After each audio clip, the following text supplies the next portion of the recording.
అపవాది భయపడేది ఎవరిని? తాను ఎవరో ఎరిగి దేవునికి సమర్పించుకున్న వ్యక్తికి అపవాది భయపడతాడండి. అర్థమవుతుందా? నువ్వు ఎవరో ఎరిగి దేవునికి సమర్పించుకో. You are deadly. You are the great weapon of God. అపవాది కోటలను నాశనం చేస్తానికి, అపవాది కార్యాలను రద్దు చేస్తానికి దేవుడు నీ జీవితంలోని గొప్ప వాడుకుంటాడు, నువ్వు ఎవరివి అని ఎరిగిన రోజున. ఈరోజు ఎంతోమంది లిమిటెడ్ లైఫ్, నో వాల్యూ. ఈరోజు దేవుని చిత్తాన్ని ఎరిగిన మనము తెలుసుకోవాలి, వాట్ ఈస్ మై ఫ్యూచర్. ఈరోజు ఎంతోమంది ట్రాజిక్ లైఫ్. ఇంకో మాటలో చెప్పాలంటే వారి జీవితంలో ఘోరంగా ఉంది. కారణం ఏంటి? దేవుని చిత్తము ఎరగనందున. బికాజ్ జీవితం అంతా ఎక్స్పెరిమెంట్ అయిపోయింది. ఇది చేయొచ్చా, ఇది చేయొచ్చా, ఇక్కడికి వెళ్ళొచ్చా, వీళ్ళని పెళ్లి చేసుకోవచ్చా, వీళ్ళని ప్రేమించచ్చా, ఈ రిలేషన్లోకి వెళ్ళొచ్చా, పలానా చెయ్యొచ్చా, పలానా ఇన్వెస్ట్ చేయొచ్చా? నో. దేవుడు ఎప్పుడు దృష్టినిస్తాడు. You walk with accuracy. బైబిల్లో చూస్తాం ఒక మంచి ఉదాహరణ. ఇసాకు కరువు కాలంలో విత్తి 100 ఫలంను చూశాడంట. ఆ మాటకు అర్థం ఏంటి? కరువు కాలంలో బైబిల్లో చదివితే ఆ ప్రాంతంలో ఉన్న వారందరూ ఆ ప్రాంతాన్ని విడిచి వెళ్ళిపోతున్నారంట. ఎందుకు? కరువయ్య బాబు, విత్తింది ఏది ఫలించదు.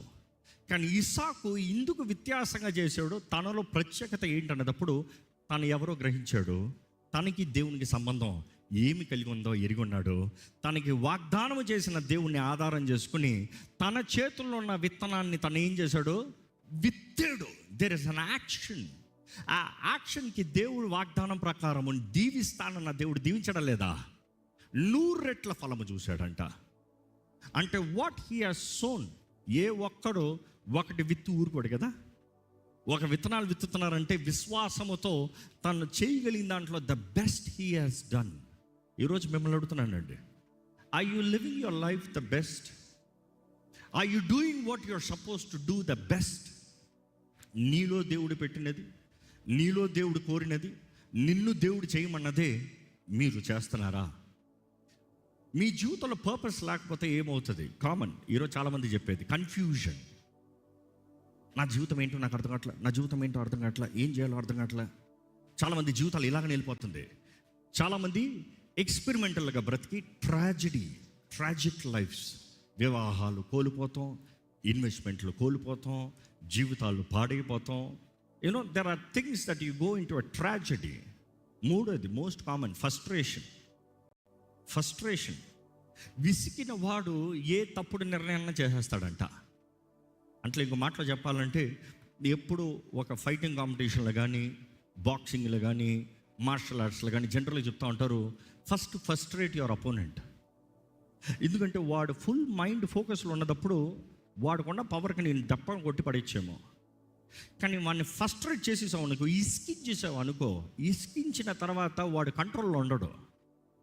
విసిగిపోయిన మనిషి ఏది పడితే అది చేద్దాం అనుకుంటాడు. ఎందుకంటే frustration will override every good deed and emotion. Frustration is very dangerous. ఈరోజు ఫ్రస్ట్రేషన్లో నిర్ణయాలు చేస్తారు చూడండి.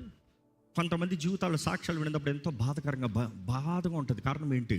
పలానా వ్యక్తి నన్ను రిజెక్ట్ చేశాడు కాబట్టి సరే ఈ వ్యక్తితో చేస్తాడా, చేసుకుంటాం పెళ్ళి, out of frustration, not really wanting. కానీ తర్వాత ఇరుక్కున్నారు అనేది గ్రహిస్తారు. అయ్యో జీవితం ఎంత అయ్యో. వారి పరిస్థితులు పరిణామాలు చూసినప్పుడు ఎంతో భయంకరంగా ఉంటాయి. You see, you got to really know the will of God. ఈరోజు ఎంతో అనుభవిస్తానికి లేక కాదు, దీవెన లేక కాదు, దీవెన ఉన్నా కూడా అపవాది ఫ్రస్ట్రేషన్ నువ్వు గురి అయిపోయావు. దాంట్లో you are not able to, peace లేదు, సమాధానం లేదు. అందుకని అంటాం, నువ్వు ఎన్ని లక్షలు పెట్టి మంచం కొన్నావు కాదు, నిద్ర పడుతుందా? నిద్ర కొనుక్కోగలవా? ఈరోజు మనుషులు ఎట్లయిపోయారు, నిద్ర మాత్రం వేసుకున్నా కూడా నిద్ర రావట్లేదు. అలాంటి పరిస్థితుల్లోకి వెళ్ళిపోయారు. అంటే అబ్యూస్ బికాస్ ఆఫ్ ఫ్రస్ట్రేషన్. ఈరోజు దేవుని వాక్యం వింటున్న మనం పరీక్షించుకోవాలండి. బికాజ్ ఎవరైతే వారి జీవితంలో గమ్యం ఎరగని వారు ఉంటారో దే విల్ బి మిస్గైడెడ్. ఏమవుతుంది? మిస్గైడెడ్. చేయకూడనిది చేస్తారు, వెళ్ళకూడని స్థలానికి వెళ్తారు. చేయకూడనిది వెళ్ళకూడనిది చేసినప్పుడు సంసోన్ని జ్ఞాపకం చేసుకోవాలి. ఫిలిస్తీన్ల దగ్గరికి వెళ్ళాడు. ఫిలిస్తీన్ని నాశనం చేయాల్సిన వాడు ఫిలిస్తీన్లతో సాంగత్యం చేస్తాం ప్రారంభించాడు. అంటే ఆ ఫిలిస్తీ స్త్రీతో తను ఎలాంటి ఊబిలో పడ్డాడు, ప్రాణాన్ని విసికాడంట, జీవితాన్ని విసికాడంట, చచ్చిపోదాం అనుకున్నాడంట. కానీ తా అందరి నుండి వెళ్తానికి మానలేకపోయాడంట. సంసోన్ అభిషేకించబడ్డాడు. He had a purpose in his life. కానీ పర్పస్ రికగ్నైజ్ చేయకుండా ప్లెజర్కి వెళ్ళిపోయాడు. దేవుడు చెప్పలేదా? చెప్పాడు. ఈరోజు చాలామంది జీవితంలో కూడా కారణాలు ఏంటంటే దేవుడు వారికి చెప్పక కాదు, వారు చెప్పిన దాన్ని చేయక. దేవుని వాక్యంలో తెలియజేయబడుతుంది. Proverbs 29:18 చూస్తే, Proverbs 29:18 says, where there is no vision, people perish. ఇది యాజ్ ఇట్ ఈస్ మాట ఇంగ్లీష్లో ట్రాన్స్లేట్ చేయాలంటే, దృష్టి లేని చాట మనుషులు నశించిపోతారంట. దృష్టి లేదనుకో, నీకు కనబడతలేదంటో, if you can't see, you are perished. So here is the word of God says. దేవుని వాక్యంలో చూసినప్పుడు ఈ మాట ఈరోజు ఎక్స్ప్లెనేషన్ చెప్పాలంటే, హైదరాబాద్ లాంటి సిటీల్లో కొత్తగా వచ్చినోడు ఏ కార్ ఎక్కినా ఎక్కడికైనా వెళ్ళాలంటే ఏం కావాలి? జీపీఎస్ కావాలి, మ్యాప్స్ కావాలి. మ్యాప్స్ లేకపోతే దారి తప్పిపోతాం.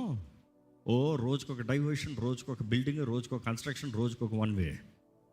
ఇదే ఇంకా సింపుల్గా చెప్పాలంటే, ఇదన్నా ఎలాగైనా అడిగి వెళ్ళొచ్చు అనుకోవచ్చు.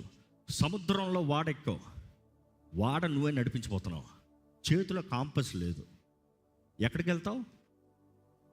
కాంపస్ లేని విమానం ఎక్కడికి వెళ్తుంది? కాంపస్ లేని వాడ ఎక్కడికి వెళ్తుంది? నువ్వు వెళ్ళే త్రోవకి నీకు చూపించేది కాంపస్. దేవుని చిత్తము నువ్వు ఎరుగుతాము కూడా నీ జీవితంలో it is a campus, it is a direction. దేవుడు నీకు తెలియజేస్తాడు. ఒక మనిషికి దారి తెలవాలంటే కాంపస్ బయటికి తీయాలి. ఈరోజు భాషలో చెప్పాలంటే ఫోన్ బయటికి తీసి మ్యాప్స్ ఓపెన్ చేయాలి. నేను ఎక్కడికి వెళ్ళాలి, నువ్వు ఉన్న స్థితిలో నుండి నావిగేట్ అవుతుంది. ఈరోజు జ్ఞాపకం చేసుకోండి, you are not an accident. Can you trust that? చాలామంది అంటారు, my parents didn't plan me. పలానా వ్యక్తులు ఏదో వాళ్ళు అక్రమ సంబంధంలో నేను పుట్టాను, లేకపోతే నన్ను కోరలేదు నేను పుట్టాను, నేను అమ్మాయి అనుకున్నారు అబ్బాయి పుట్టాను, అబ్బాయి అనుకున్నారు అమ్మాయి పుట్టాను అంటారేమో. No, you are not an accident. You are a creation of God, planned with a purpose that God wants you to do great exploits. తమ దేవుని ఎరిగిన వారు సోర కార్యాలు చేస్తారు.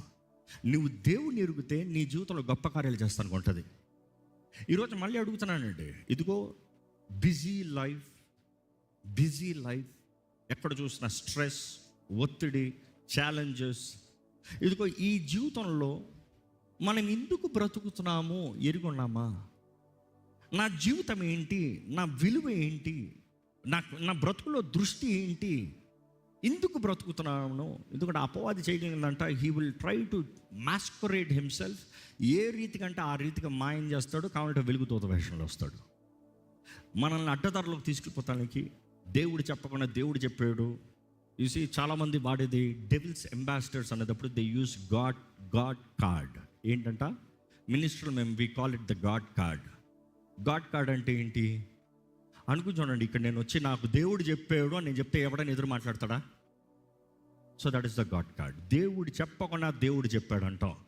దేవుడు అలాంటి వారిని ఊరుకుంటాడా? భయంకరమైన పరిణామాలు ఉంటాయి. వారు తాత్కాలిక స్థితిలో వారు లాభం కొరకు, వారి స్వార్థం కొరకు, వారి సొంత ఇచ్చలు నెరవేరున్నట్లుగా they use the God card. But God never said that. అలాంటి వారికి అయ్యో అవుతుంది. అందుకని you have to always be vigilant. దేవుడు వారికి చెప్పాడంటే దేవుడు నీకు కూడా చెప్తాడు, అవునా కాదా? అందుకని దేవుడు ఒక విషయంలో నీకు ఒక వ్యక్తి ద్వారా తెలియజేశాడంటే నువ్వు వెళ్ళి దేవుణ్ణి అడుగు, నువ్వు వెళ్ళి ప్రార్థన చెయ్యి, నువ్వు వెళ్ళి దేవుణ్ణి అడుగు, దేవా ఇది చేయమంటావా, ఇది జరిగించమంటావా, ఇదేనా నీ చిత్తము నా జీవితంలో? బైబిల్లో చూస్తాం, ఇర్మియా గ్రంథం 1:4-5 చూస్తాం, నీ తల్లి గర్భంలో రూపించబడతా ముందే నేను నిన్ను ఎరిగి తిని. నీ పక్కన చూసి ఒక చిరునవ్వుతో చెప్పండి, దేవుడు నిన్ను ఎరిగి ఉన్నాడు అని చెప్పండి. ఇది ఇంకా మంచిగా చెప్పాలంటే you are a design of God అని చెప్పండి. You are a design of God.